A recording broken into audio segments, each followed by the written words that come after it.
Okay, welcome back to an episode of a podcast about names and other stuff. And this is definitely an other stuff episode. What I mean by that is that in this particular episode, I'm sitting down. I'm actually in a public forum. I'm actually at a local brewery in Hopkinsville, Kentucky, and I'm sitting down. I'm speaking with some sisters. They're known as the Nance sisters, and they are sharing with the community, actually talking about their experience of integrating the school systems back when they were younger. And so these Nance sisters, each of the three of them have a different perspective, a different experience because of how old they were.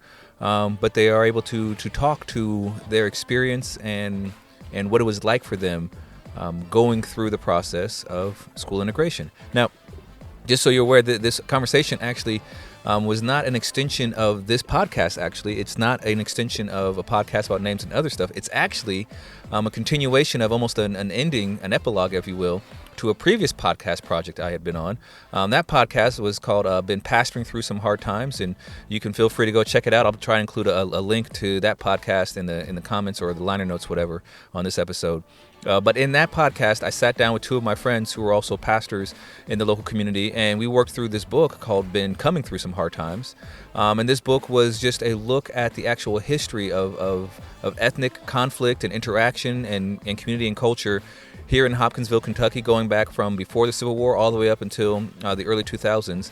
It was a project that was done by a social anthropologist by the name of Jack Glazier, and it was a great project we did, but in our closing episode of that project, we sat down, did a public forum Q&A, and that's when I first encountered the Nance sisters. They were involved with working with Dr. Glazier as he worked on his book, Been Coming Through Some Hard Times.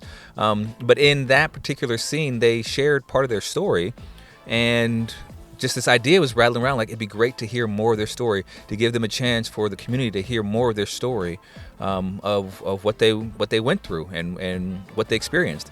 And so this episode today of a podcast about names and other stuff is actually a crossover with another podcast that's called, Been Passing Through Some Hard Times, as we sit and listen and learn from the experience of the Nance sisters of what it was like to be involved in the integration of the public school system in Kentucky. I do have a little bit of a warning. There are some times when there are some racial slurs that are used in the midst of this podcast. They are used completely in context as she is sharing her experience of being called these things. She is sharing what it felt like to be called this as a little girl. And so if that's something that you want to shield your children from or don't want to hear, just giving you that caution right now. But I will say that the words are being used not as a slur against somebody so much as a recounting of the history of them being used against the individual who's saying them now. All right, so that's enough of me talking. Now we're going to learn about and hear about the Nance sisters in this episode of a podcast about names and other stuff.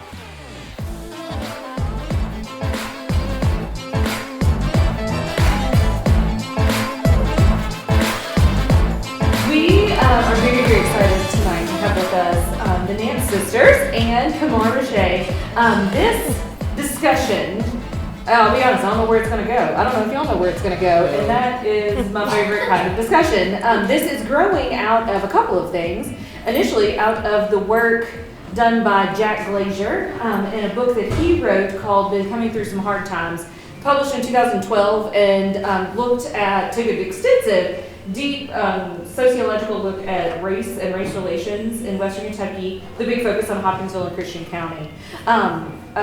This summer, over the past year or so, a group of ministers in town read the book and discussed it and recorded a podcast. And as part of that podcast, wanted to continue the conversation, and that's what we're here for tonight. So glad y'all are here with us, and excited to see where this leads us. Here you go. I'll take this. All right. I'm going to get all this stuff set up here, kind of. So like Alyssa said, I'm really thankful that you're letting us do this with you, because at the end of that podcast with a couple of my friends that we recorded, the question kept coming of, what are we going to do to keep the conversation going? And the answer was, I have no idea. But we do need to keep it going. And so with time, it was like, okay, we got to do something. Well, what if we got together and started having something quarterly? So 4 times a year, we just got together and said, let's have people share parts of their stories, of their experience here in Hopkinsville culturally. What if we just did that quarterly? I reached out to the brewery here because this is a wonderful location just to get together. If you haven't been here before, they are very loving and inviting and welcoming for anybody can come and just gather. And I said, hey, these are the dates I can gather. And they said, well, Alyssa's already set to do History on Tap that one day. And I'm like, hey, Alyssa, what are you doing that week? And she was willing to shift things around for us. And so the desire is that once a quarter, we'll be doing something like this. This time we are talking about, yes, the African American experience here in Hopkinsville, but hopefully next quarter we can reach out. There are other ethnic groups that exist here in Hopkinsville. Maybe we can get Native Americans to come and speak about their experience here. We can get the Hispanic community to come and speak about their experience here. We have so many different groups of individuals who call Hopkinsville home. And if we get together just quarterly and say, let's talk about the history of us in this place and have it be a conversation, it's my belief that things could go a lot better in our community. A lot of the things that we're dealing with is just we're not talking with each other. And so one of the things that I had in mind when we first started doing this one here was that you, Ms. Paulette, she was talking in our last episode that we did of the podcast, and she shared a little bit about her experience going through the process of desegregation here in Hopkinsville. And we said, it'd be wonderful if you could come in and share more about that experience. What was it like for you? And she said, well, I can do it, but my sister knows more. And so we have them both here with us, and the idea is that we're going to listen to them, but also talk with them. The desire is not for it to be just them talking to us or just me talking with them. But if you have a question or you want to say, you know what, I was there too, and that's not how I remember it. Okay, fine. We want to be courteous, we want to be respectful, but we also want to be a community who's talking together about this. That's the whole idea, is for us to be a community and actually talking about it. We might leave here disagreeing just as much as when we started, but if we leave here understanding each other better, then that's beautiful, that's wonderful. All right? And so my first question really is for the both of you. Could just tell us your names, where you're from. I know, yes, Christian County, but like more specifically, where you're from here in Christian County, and a little bit about yourselves. Which one want to go first? I'll go. I'm Paulette Nance Robinson. I grew up in Newstead, Kentucky. Raise your hand if you know where that is. Okay. I grew up around Julian, Kentucky. You know where that is? Raise your hand up. And I also grew up around, I was born off of Princeton Road, Thelma, is that right? Yeah, on whose farm? On my grandfather's farm. On my grandfather had a farm on Princeton Road. He owned 75 acres of land.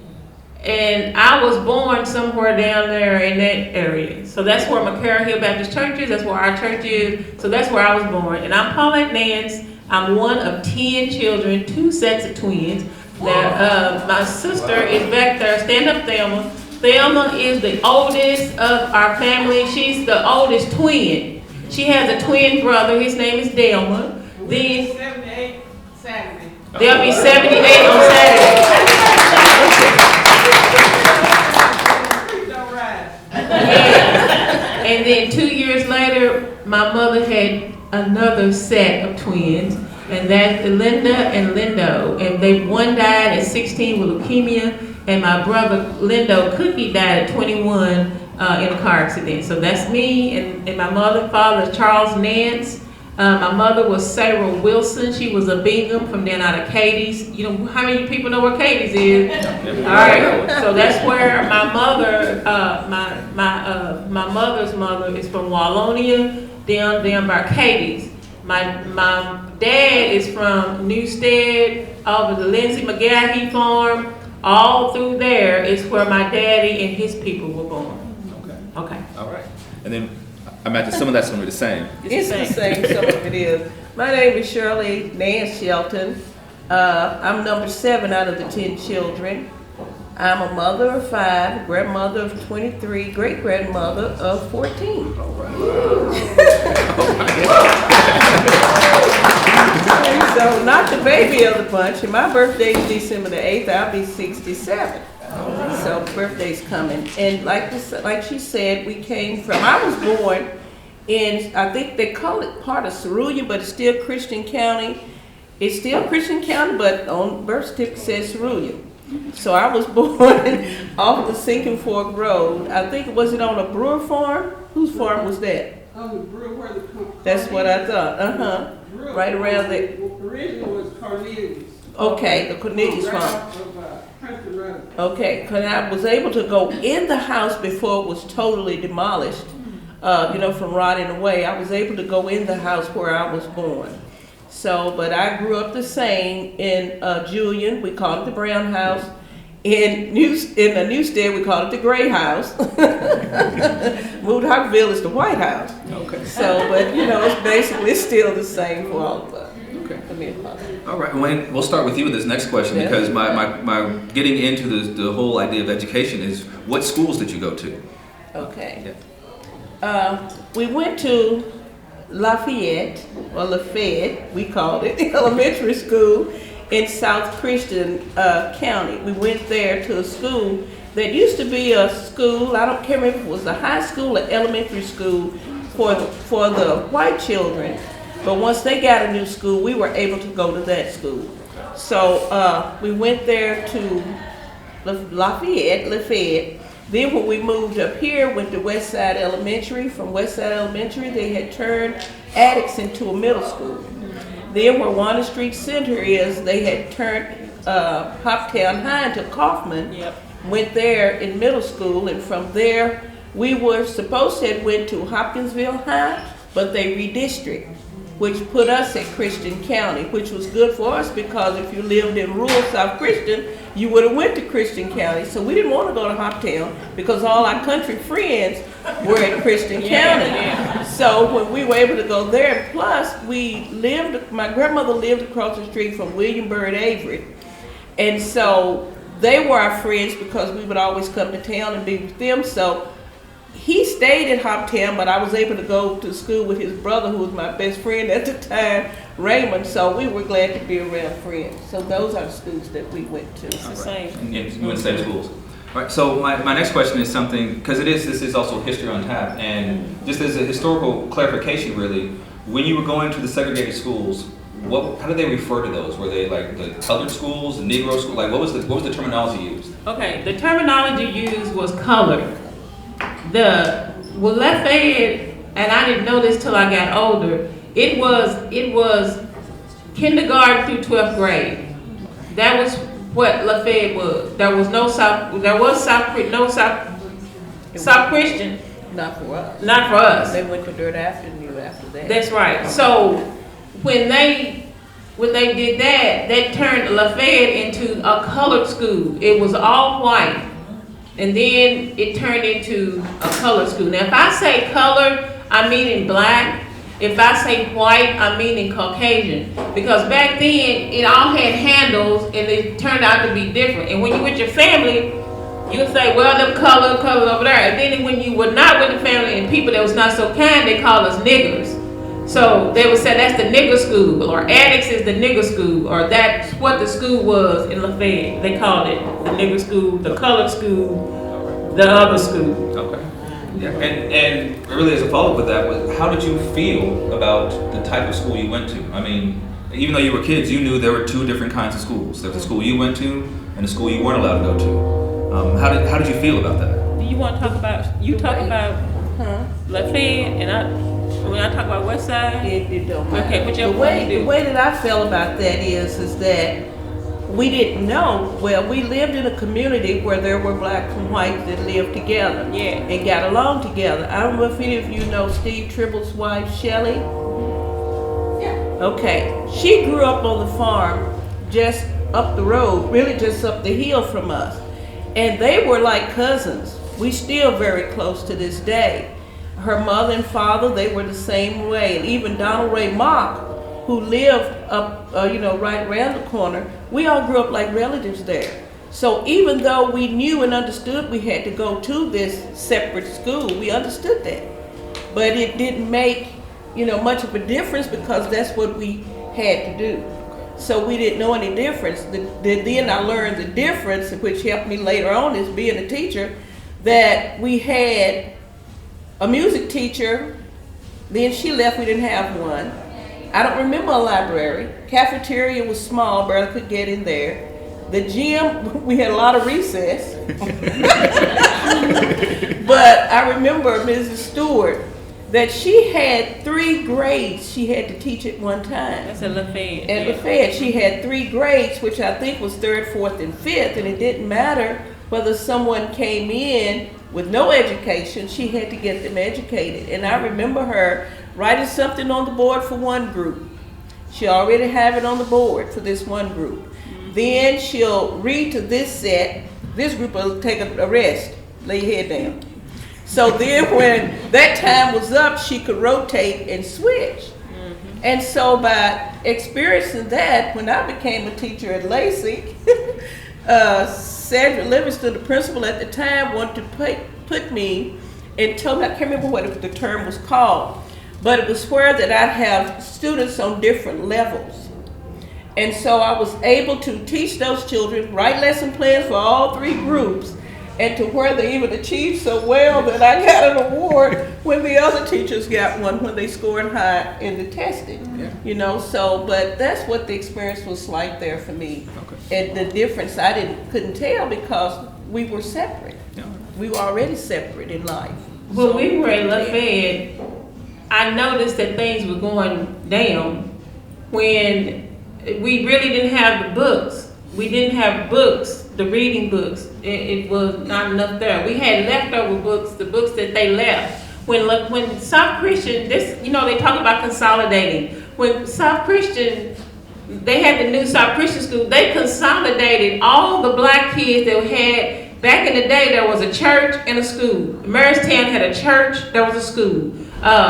All of the churches had a school. So now they took all these little schools, put them together, send all of them to Lafayette. You got one bus driver. He's driving all of the Mr. Mayberry. Don't ask me how he did it. Mr. Campbell, He brought the ones from Hopkinsville and then all from Marystown, Cox Mill Road, Newstead, PD, all of them going down Lafayette Road, going toward Lafayette. That bus was packed.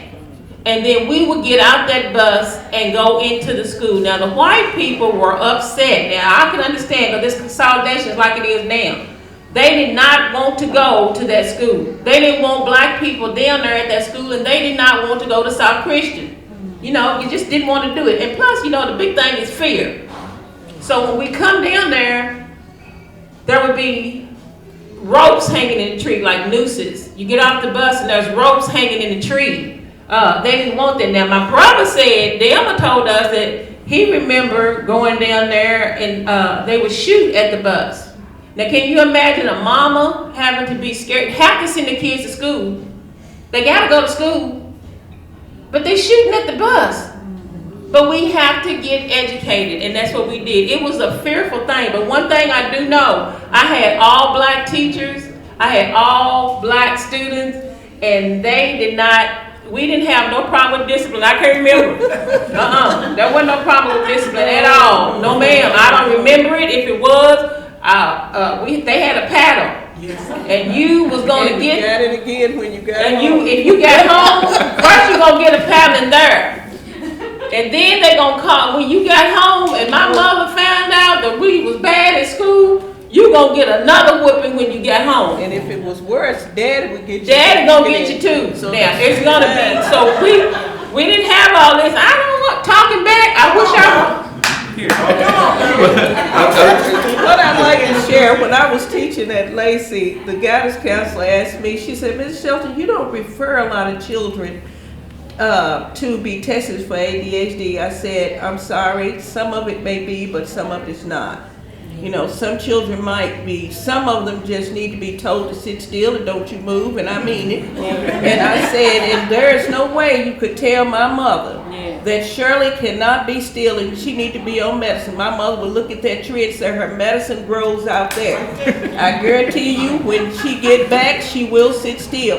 So if any child had any disabilities back in the day around there, they adapted, they adjusted because it wasn't accepted. But let me say this real quick. But then when we got to now, you know, I told you the teachers at Lafayette, they ain't putting up with nothing. I mean, you got your mama. Now we at West Side Elementary School. They ain't wanting us there at all. My mother got 10 children, And we moved to the middle class people on the west side was middle class white people. When you pass our house, all you're gonna see is white people all the way to school.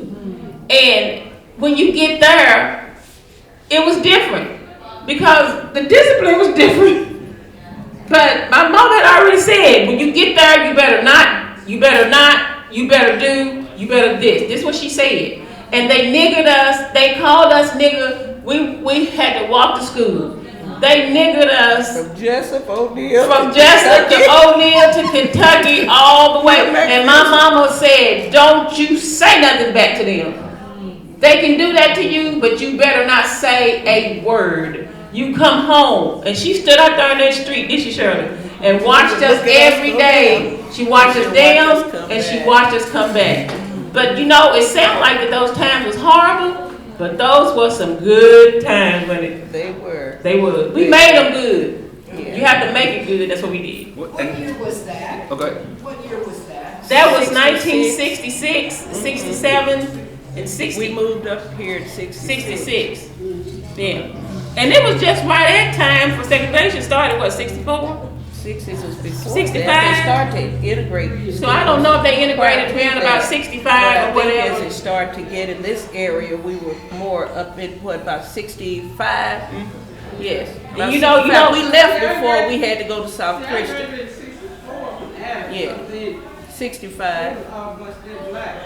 I think 66 is when the 67. See, when we moved up there in 66, so it had to been 65 because we were still at an all-black school. Yeah. And, you know, prior to moving to I Hopkinsville, hated so it it. had to been 65. I hated it. Because we didn't get to go to Sinking Ford. No. Yeah. But our friends did because they had integrated. Well, you can keep it because so Okay. the question you said something like this too, and I was listening to some books and reading, and it sounds like a lot of people who lived through integration, a lot of them will say that when they were in their segregated schools, they were happier, that they felt safer, that they, and even the education they felt. So I want to hear from you. Like, was that your experience as well? Did you prefer the segregated school to the integrated school? For the times, if we stay in the times, yes.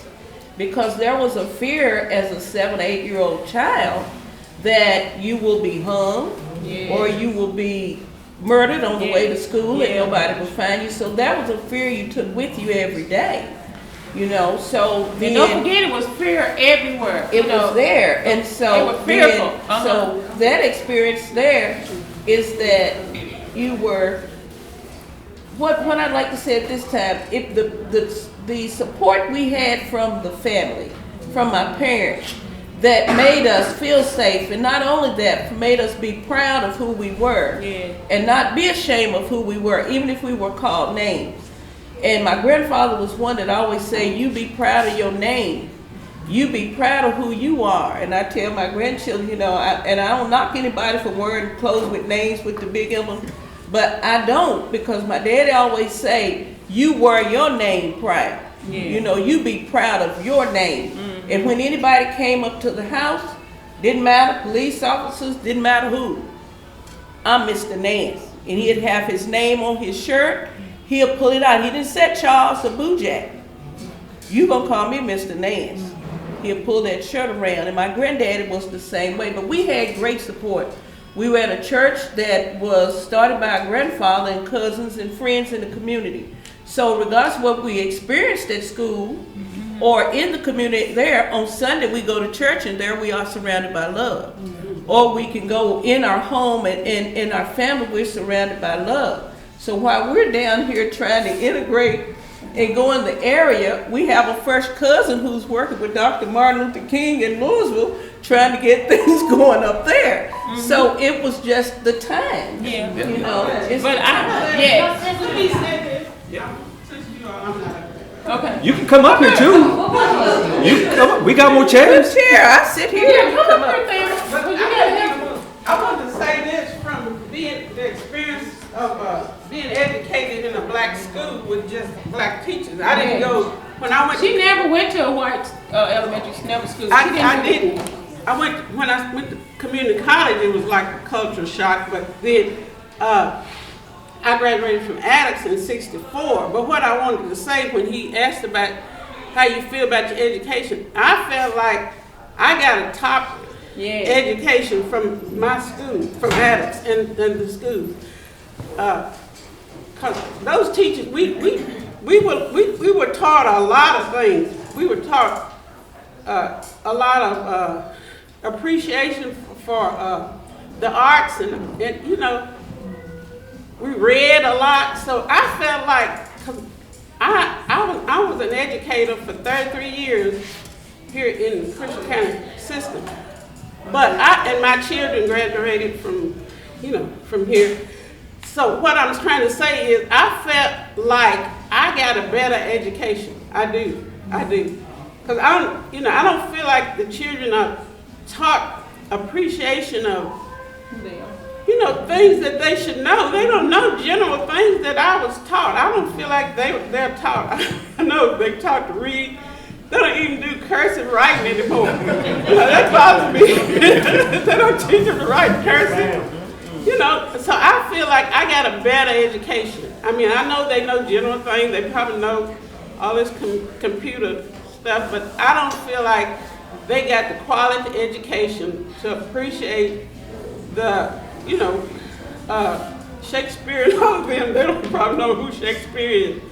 So, but I read it, and I think I got a better education back then. But our teachers didn't play. I mean, Miss Quarles, those teachers and my principal, we just had a lot of respect for those teachers, and I felt like I really got a good education. And then it was different when I went to community college. I didn't have any experiences like, I guess I was quiet anyway, so it didn't bother me if they didn't talk to me. I had a few people who were real nice to me when I went to community college, but I didn't experience the things that they did at their school. But real quick, let me say this.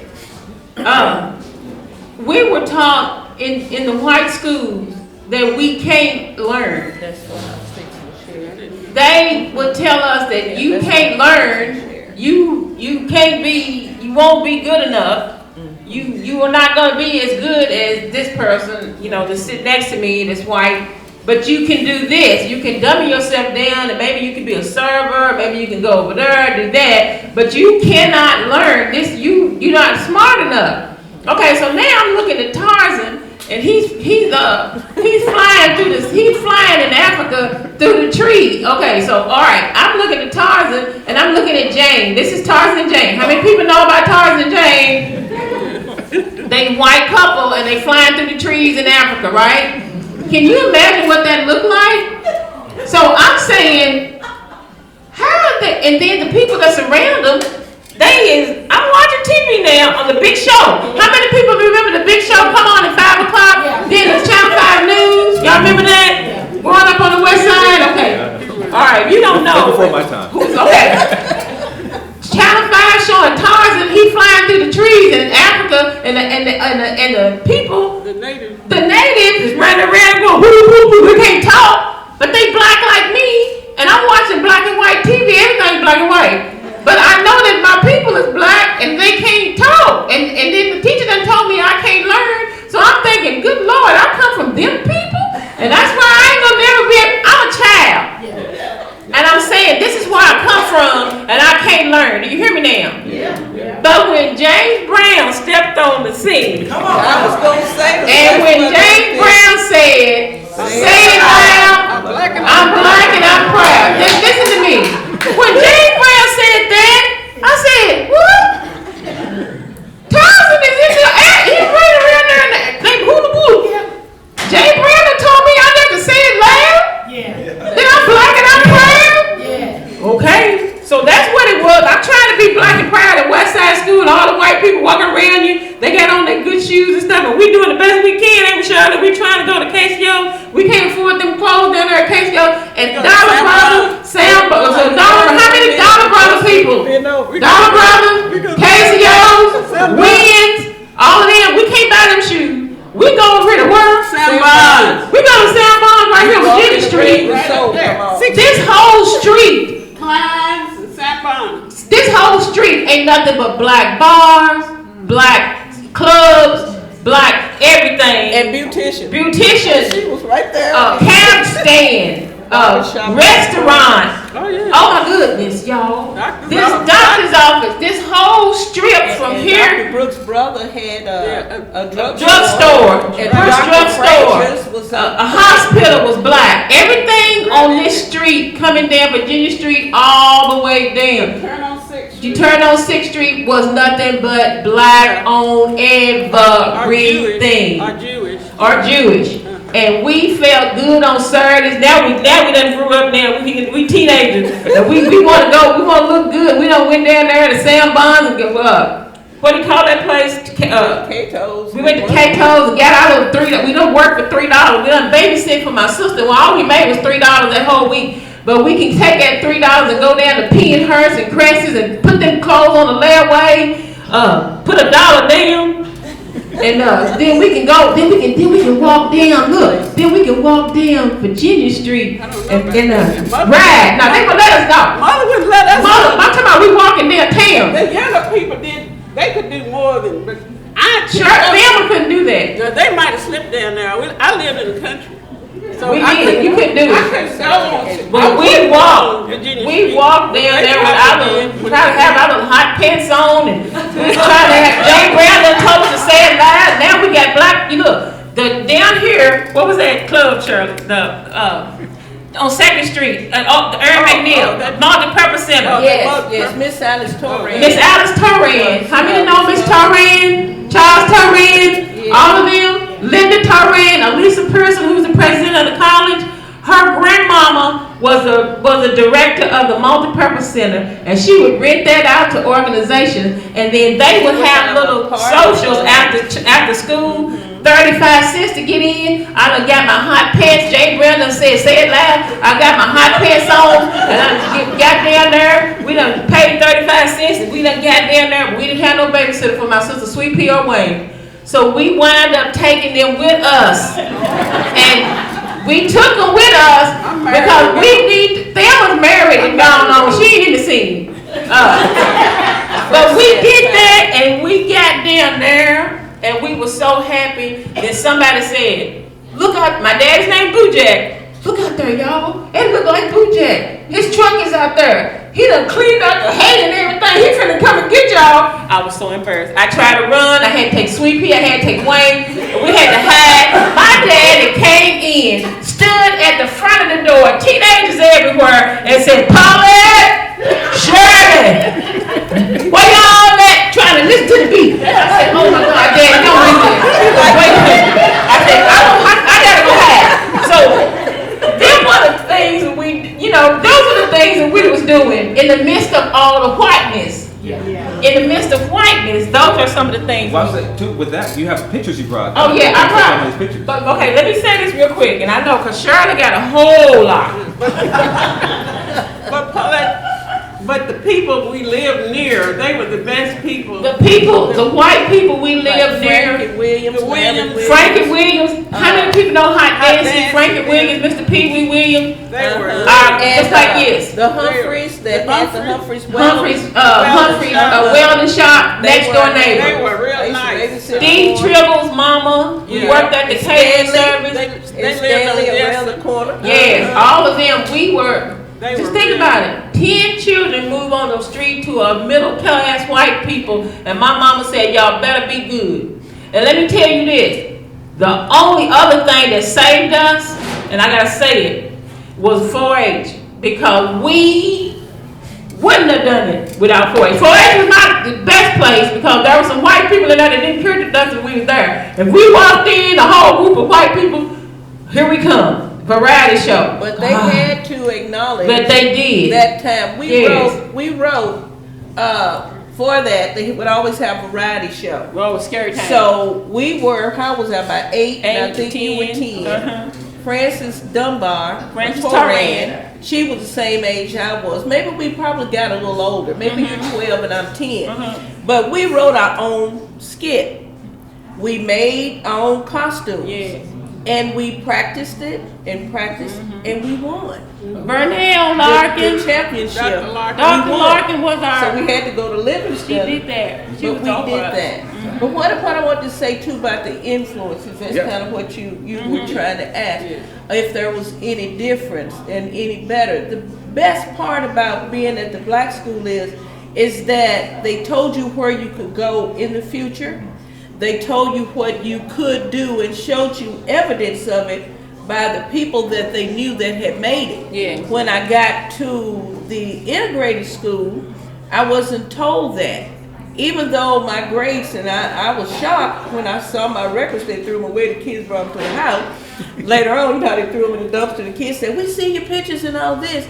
My grades were great, but I was not encouraged to be a teacher like I became, or to even, I know I wanted to work in the bank, and I was telling that to the guidance counselor, and she said, well, you know, you probably won't be able to do that. You'll probably have to be, You got a small you brain, have to be in target housekeeping. brain. You might be able to do that, but never was encouraged to be any different or better, nor did you have any books to show any different. We had Alice and Jerry. And Alice and Jerry. And we had Alice and Jerry. Alice We and didn't Jerry have did any the dog, pictures yeah. to show us anything. But like she said, when James Brown came on the scene, he could speak to us, him and George Clinton, and some of the others in a secret way for no one to know that they were encouraging us. Because James Brown was saying, I don't want nobody to give me nothing. Just open up the Open door. up the door. I and I get get it it myself. myself. What That's he's what he saying, don't give me nothing. Give me the opportunity to get in there. So I can work and get it for myself. You know, so many of the songs we heard empowered us and made us feel good about who we were as a people. But we also had very strong aunts, uncles, grandparents. We They had wanted us those. to succeed. They wanted us to succeed, and even the people in the community. I remember playing in the back. You walk past Mr. Jim Martin. You stay in school. You go to school. You get that education. All the older people on the west side, older black people tell you, stay in school. Get your education. Because they went Don't through give it. up. And they would say that's what you need. It's going to be your ticket to where they didn't get the opportunity. Yeah. My dad said often he only had a third grade education. Not because he didn't want to go to school, and his family hid it, and he didn't have to go. But he didn't. But then later he wanted to. But because of that strength and that mindset that he could, and which he instilled in us with our parents, every job my father had, he was in the manager position. From Pepsi Cola to Orange Supply. He was always a manager. He always was over others in the building. He always did, because he could do his job and he could do it well, but would not have had the opportunity because he was black. That he couldn't get that. So that was what we saw a lot, is because of my color. I didn't get offered to this, didn't get that. Even being friends with the family, being friends with Steve Tribble's wife Shelley's dad, Mr. Charlie Irwin, who pushed and encouraged, because he was a professor over at community college. And that's what he would instill in us, you know, get this or go this route and you can get that, and, you know, go to college. But it was others. But during that time, the thing I never understood was, why was I hated because of my skin?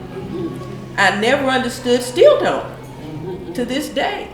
I do not understand. I would like to know the answer. I don't even know if anybody has it. But I never understood why that much hatred for children, old people, babies could come out just because my skin is dark. I have 2 eyes, 2 legs. I'm made the same, but I never understood that. Still don't. But I tell you this real quick. This is what my aha moment, and this happened like 5 years ago, when they said that the lady stood at NASA and wrote the script for the program so that they could land. I said, what? And this woman stood there in high heel shoes, and she did not have a ooga booga like Tarzan and the apes. She stood there and wrote out the script for that spacecraft to land. Do you hear what I'm saying? I was like, what? The things they've been saying, my brain is not warped, because we didn't know all that, because when I got to Hopkinsville, I was 2-3 years behind my grade. That's how bad Lafayette was down there. They could barely do what they could, but I couldn't see. Nobody didn't know I was blind. Don't you know, when I got my glasses, when I got up here, it looked like the world opened up. I thought that was the way we're supposed to look all the time. When I look, it looked like fog. And then when they put these glasses on, I said, what is that? Oh my God! And I could see. But then the lady said, Miss Jocelyn, bless her heart. Y'all know Miss Jocelyn? Miss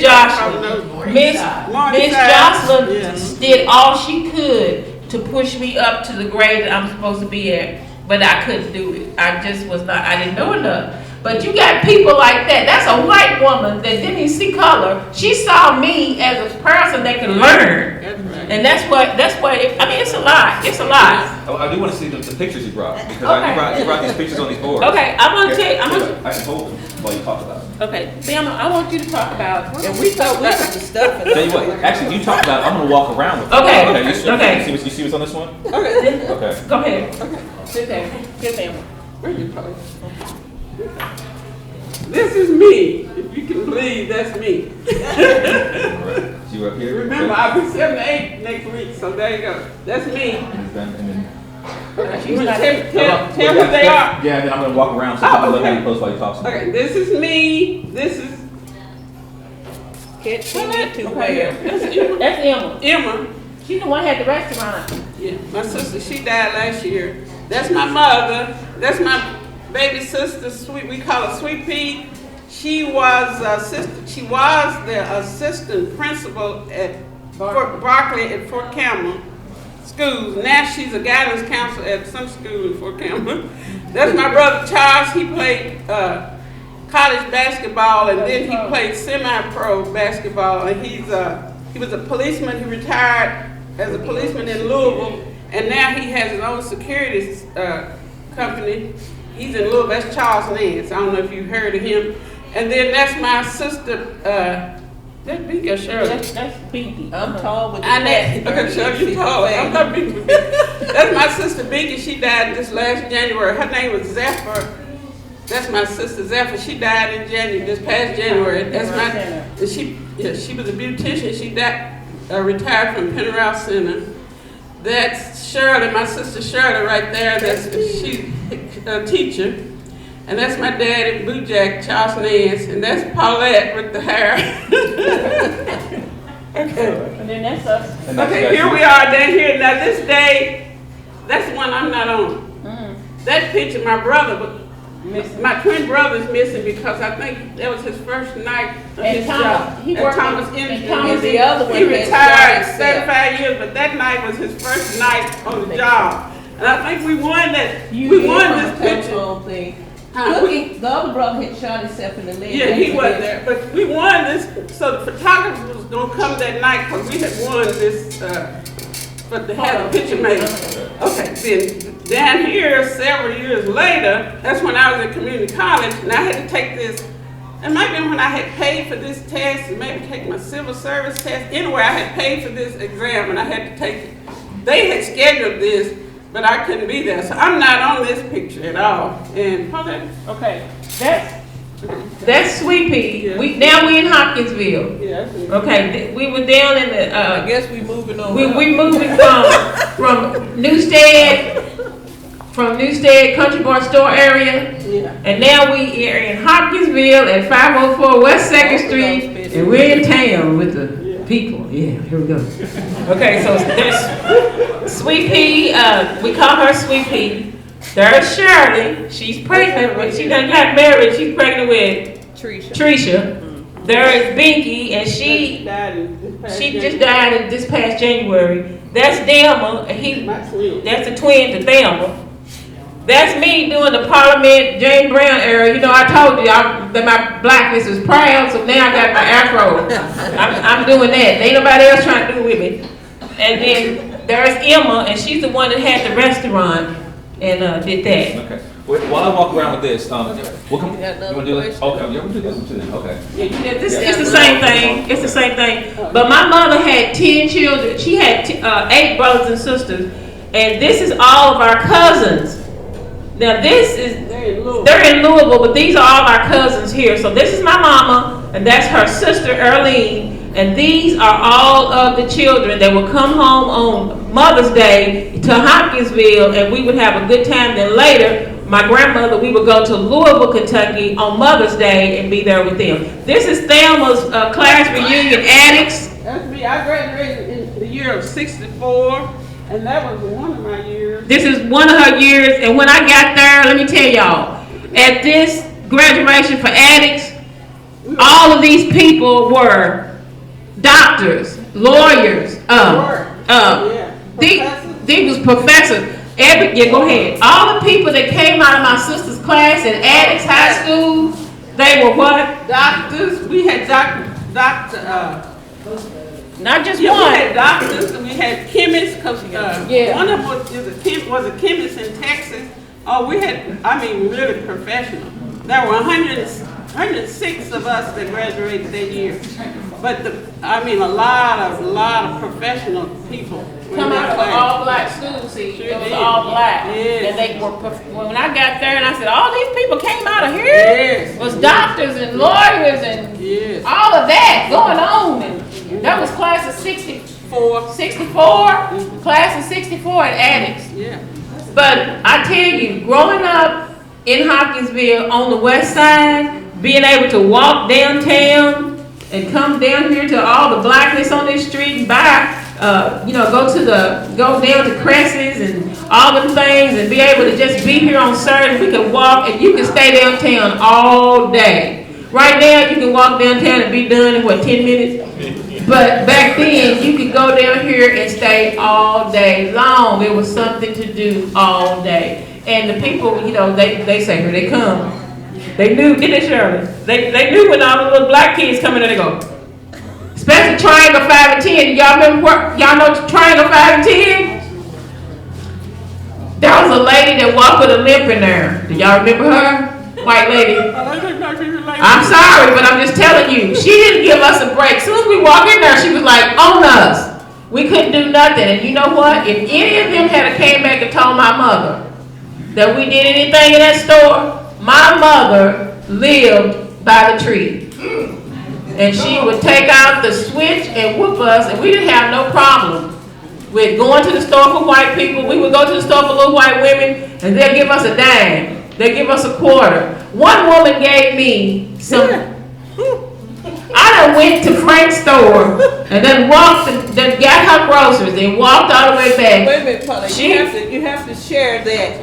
Now we're liked and trusted. Okay? Yeah, we trusted and liked. My mother was loving and everybody trusted her. Now the older white people and black in the community will call and say, Sarah, can one of the kids go to the grocery store for me? So now they trust us with the money and we can go to the store. We make our extra money that way. And poses. How many people remember what poses was? Poses was.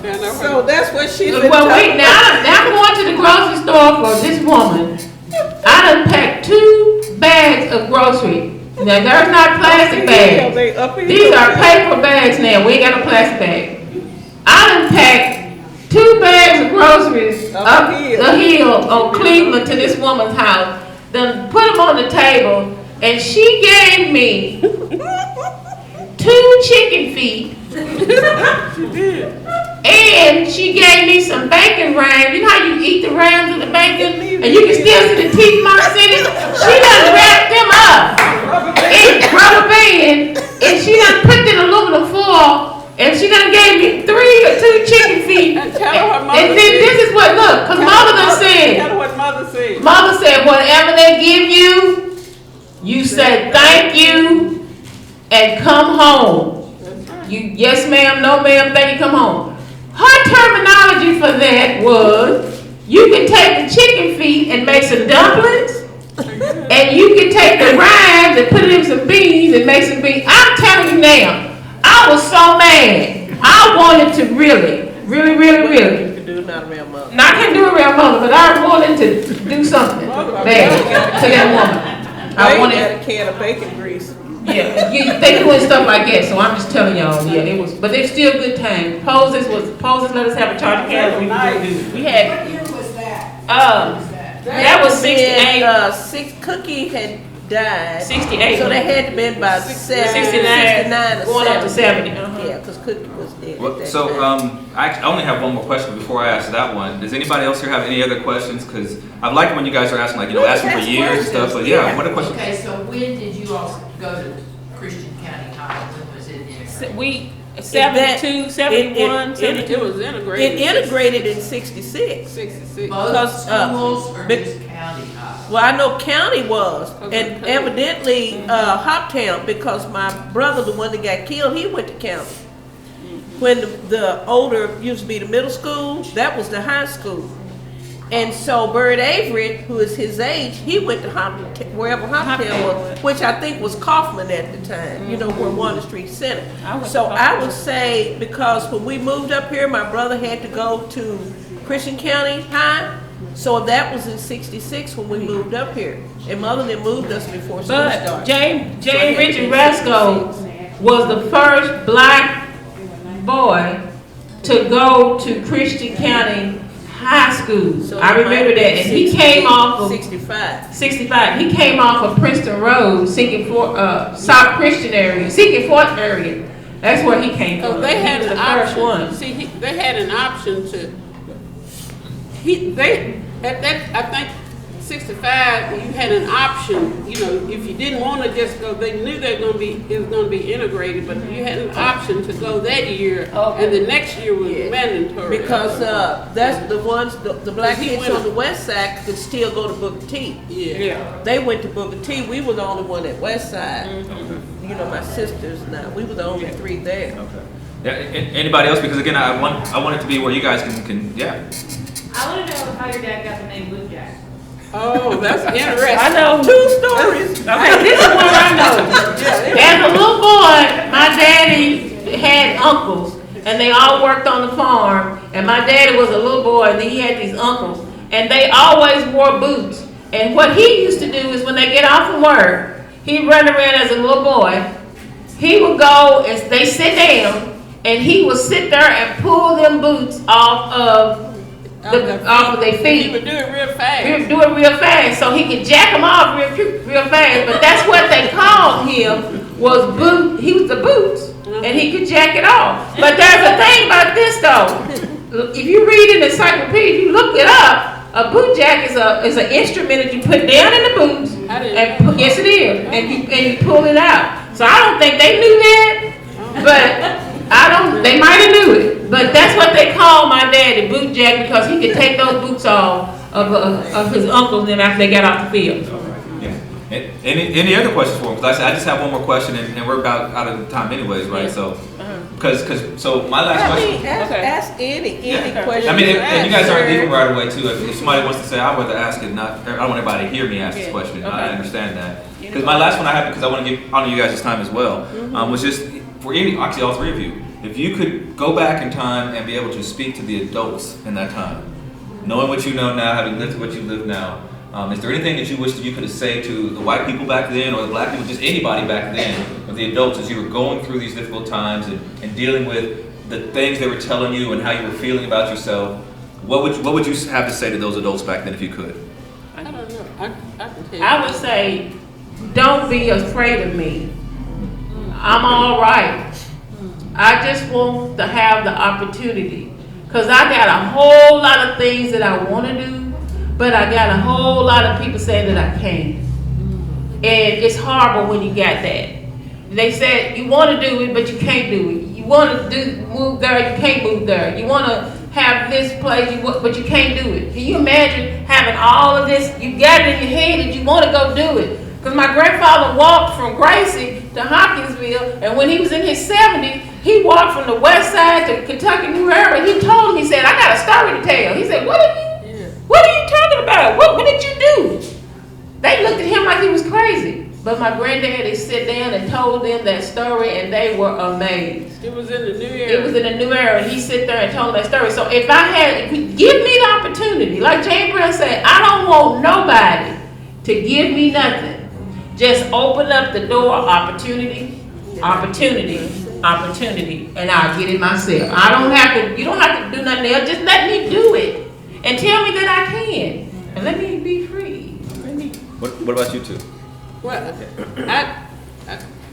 when I was 12 years old, I started to work. When we lived off Julian Road, we lived on Mr. Irwin's farm, and I started to help Mrs. Irwin at the house. And she was the nicest person to me. I cry when I talk about it. Because I'll tell you this thing. That's Shelley Tribble's mother. We lived on their farm. Let me tell you this little story real quick. She had been sick. I don't know how old I was, and she had pneumonia. So she said, "Thelma, you're gonna have to cook dinner for me." Okay. So she had roast.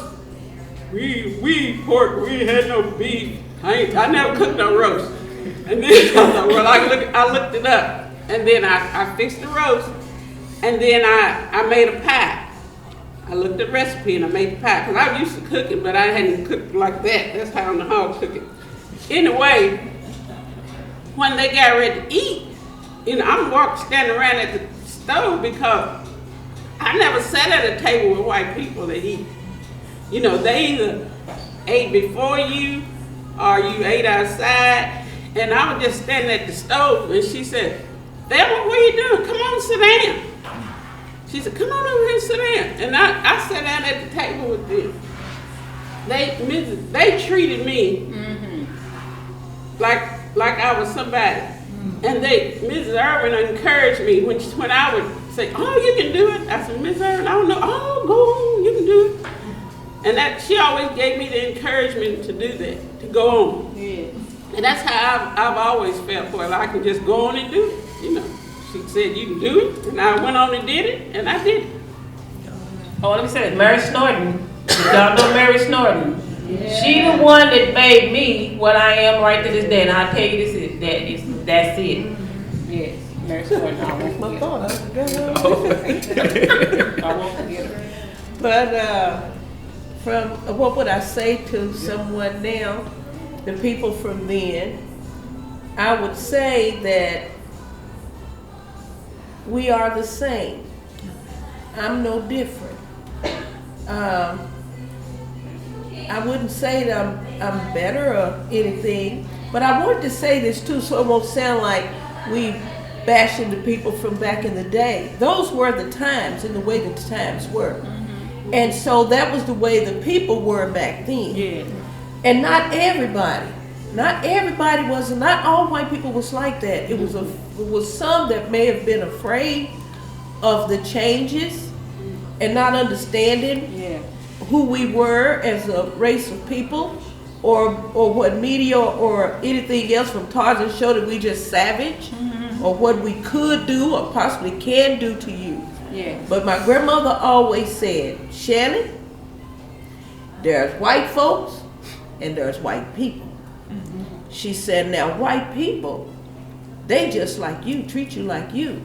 But white folks, they don't like you, they don't want you around, and they ain't gonna never treat you like one of them." So, and I would say that's the same with any people. I would just say that we're all one. We all worship the same God. When you look out at Cave Spring, when you look out at Riverside, you don't know the color of the people there. And I always said I was going to write a book. If fish can do it, people can too. It's all kind of different fish in the ocean. You don't see one butting one out going this way, or you don't see them grouping all the way over here and don't want this group over here. You don't see that in the ocean. But we have more knowledge than fish. But if fish can do it, we can too. I would just say that I'm just like you. We're all brothers and sisters, and we need to be working together to make the communities. If we start with our home, our community, then we can make our county, our state, keep on going to pretty soon our country, and then it'll touch the world. That's exactly what I would say. Let me say this real quick. Yes. One thing that I told Jack when Jack Glazier came, I said, "Jack, nobody ever asked us. They nobody heard my story. No one ever asked me to talk about it. We just go on our way. No one ever asked me." But we can't be stuck here, y'all. Isaiah, in the Bible says, behold, I'm doing a new thing. Don't you see it springing up? Some new stuff is coming. We just gotta let this down and find our new. We got some new coming, though. We got some new, right? Oh, yeah. We got new, right? Every day. We got new, okay. If there's a reason for Yeah, it. we got new There's a coming. reason. Well, I thank you You welcome. for coming up here I and didn't know I doing was- this.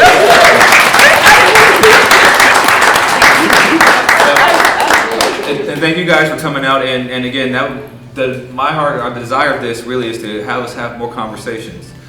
You three are not the only ones in town who lived through that. You might be the only ones up here talking about it right now, but there are plenty of other people in town. And I would encourage you that if you know anybody from that generation, to lovingly, considerately, try and have these conversations. Because this is our history, this is our culture, this is our heritage. And the more we talk about it, the more we can know it for ourselves instead of, like you said, instead of having somebody on the TV telling us what we think about each other. How about we go ahead and get to know each other for ourselves? I love being a part of Hopkinsville and being able to be a part of the community here. And there are so many wonderful, amazing people, and they all have stories, so many stories to hear. And I just want to encourage you to just talk to people around you and hear their stories. Listen to them and then share your story too. 'Cause I know you guys all have them as well. So thank you again for coming out. Thank you, Alyssa, for letting us do this. Thank you. And hopefully we do it again soon.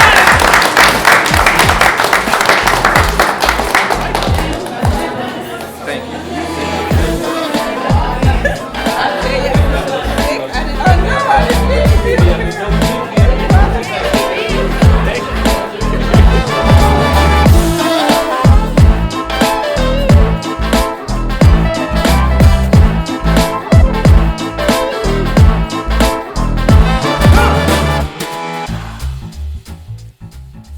The views, thoughts, and opinions expressed in this podcast are the speaker's own and do not represent the views, thoughts, and opinions of any institution, organization, or corporation. The material and information presented here is for general information purposes only. All persons who participated did so of their own free will and speak for themselves only, regardless of any personal affiliations they may possess. This podcast has been a production of Salt.Light.Love Ministries. All rights reserved.